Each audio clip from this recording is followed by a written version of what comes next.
Hello and a very warm welcome back to the garden. Now, self-sufficiency got so much easier when I understood this one particular thing. And what it is a list. It is a particular list that I'm going to share in a minute. Now, if you're new to gardening, by the end of this video, I guarantee your garden might be up to 30% more productive with no extra effort. It does sound too good to be true, but it's just a little bit of a readjustment at the way that we look at things.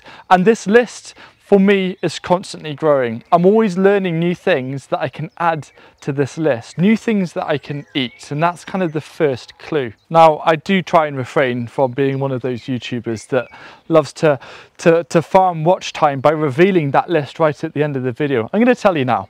That list is all of the crops in your garden that give you more than one harvest. Take this rosemary, for example. Rosemary, we know that we can use the sprigs, nice flavouring for cooking. But the rosemary at the moment is also flowering, and the flowers are edible.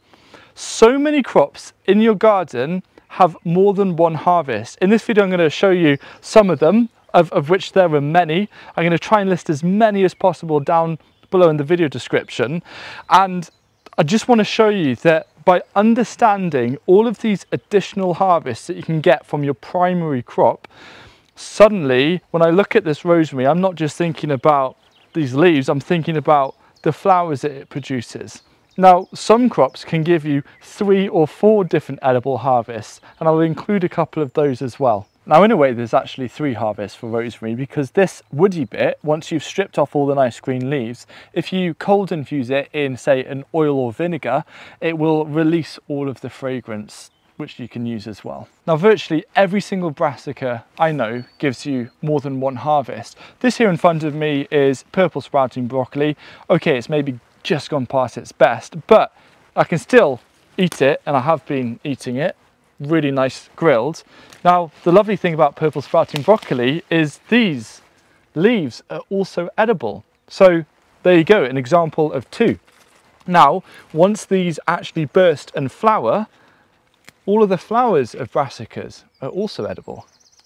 So this here, you probably can't quite see it unless I harvest a little leaf. This is kale that has run to flower. Now, kale and other things like the tree cabbage that we grow as well, Asturian tree cabbage, when they send out their flower shoots, before they burst open, you can treat them just like purple sprouting broccoli. So there's a lot of crossover. And so in terms of getting into enjoying these multiple harvests from a single crop, that's why I think brassicas are one of the best ones to start with, because it is so simple. This in front of me is a bit of a wild polyculture. For those of you new to gardening, you'll be like, oh, look at all of those weeds, but it's just a bit of an experiment, and there's a lot of things in here that I can eat, like parsley, but the main thing I want to focus on here is this allium that is growing.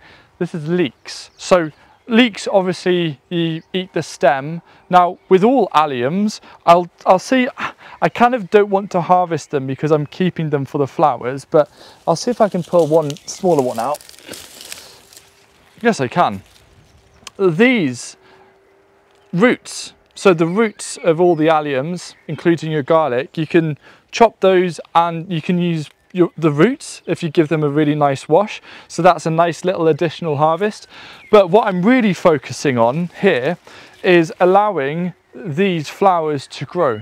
Now, some of you that know this channel, how much I love leek flowers, these big, beautiful puffs of purple, which you can use like giant chives on salads, works really well.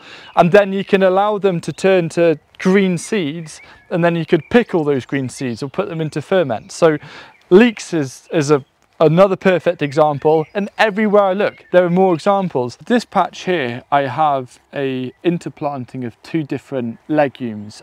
I've got broad beans, and I've also got peas.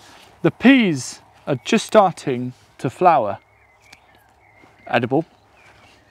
With the peas, you've also got the pea shoots, which are edible, and then you obviously have the peas themselves. So peas give you 3 different harvests. Broad beans as well. I'm not going to harvest the broad beans because it's not at the right stage, but the tops of broad beans are delicious. Kind of sauteed, cooked, always in a bit of butter. So tasty, bit of olive oil, smoked salt, all of that kind of stuff. But I harvest the tips of these once the flowers start on the broad beans. The flowers of broad beans are edible, the young pods of broad beans are edible, and then the beans of the beans are edible. So 4 different edible harvests from this one plant, which suddenly makes it seem so much more significant and so much more valuable. And that's really what I'm trying to get across. Every single plant in your garden has more than one purpose anyway. It's got its main purpose. If it's a flower, it's the purpose of a flower. Now, it might also give you it might also attract beneficial insects, which is nice. But every single plant, as well as the main purpose, its other use is to help you make compost. Because when it comes to the end of the season, you can just put it on the compost bin, and then that flower could be next year's tomatoes. So every single plant in your garden is already super valuable. But something like a broad bean plant, which just in terms of food alone, there are 4 different harvests, not to mention the beneficial insect kind of benefit of it all, and providing a bit of shade so the peas are nice and happy. Every single plant is amazing. Now, there are some even more unexpected things where this applies to. This here is a globe artichoke, and it's just starting to produce some heads, which is exciting. Now, with globe artichoke and cardoons, you can eat the heads of cardoons as well. There's nothing stopping you, but it's not just this being the only yield, because in a garden that isn't much food, is it? If you've got a small space, it's not really much food, and you're thinking, what's the point of it apart from it being really tasty? So what you can do instead with globe artichokes and with cardoons is you eat the leaves. And the way that you do it is you blanch the leaves either with a load of newspaper or some rolled up cardboard, and what you're doing is you're stopping any of the sunlight, and that you leave it on for about 2 weeks, and it makes it nice and tender, and then you can cut it off and then you can cook it, and it gives you a big harvest. And for something like a cardoon, you can actually produce a huge amount of food for a family from a single cardoon by using that method, which is pretty cool. And also behind the artichoke, this is a goji berry, and the leaves of goji berry are also edible, so you don't just need to grow it for the berries. This doesn't just apply to vegetables and perennial herbs, it also applies to annual herbs like green coriander seeds. They're fantastic. So allow the coriander to grow. You've got the flowers which you can use, and then you've got the green coriander seeds. So when your coriander bolts, all is not lost. You can still use that crop. In front of me here, I have nasturtiums, and nasturtiums are a great edible flower if you don't mind a little bit of kick, a little bit of spice. But as well, from this plant, you can eat the leaves of nasturtiums, and then when the flowers turn into those green seeds that look a little bit like mini brains, you can pickle them and you can make a caper alternative out of them. So again, multiple uses from a single plant. Earlier in the video I mentioned about learning of new things that you can eat every single year. So last year I remember the biggest whoa no way discovery for me was that you can eat runner bean flowers. Now runner bean flowers, they're beautiful. You can get white runner bean flowers, but the red ones, they're so beautiful. They were originally brought over to the UK as an ornamental plant, and now obviously we realise we can eat the beans, but the flowers themselves are edible, and I just thought that is fantastic. It's like the flowers of squash are edible, of the cucurbits. You can eat the leaves as well. You'll definitely want to cook them, but you can shred the leaves and you can cook them, and you can eat the leaves of cucurbits. And then we've got things like all of the root vegetables. So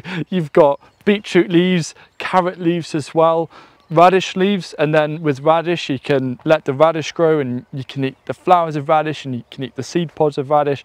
There is so much out there that is edible.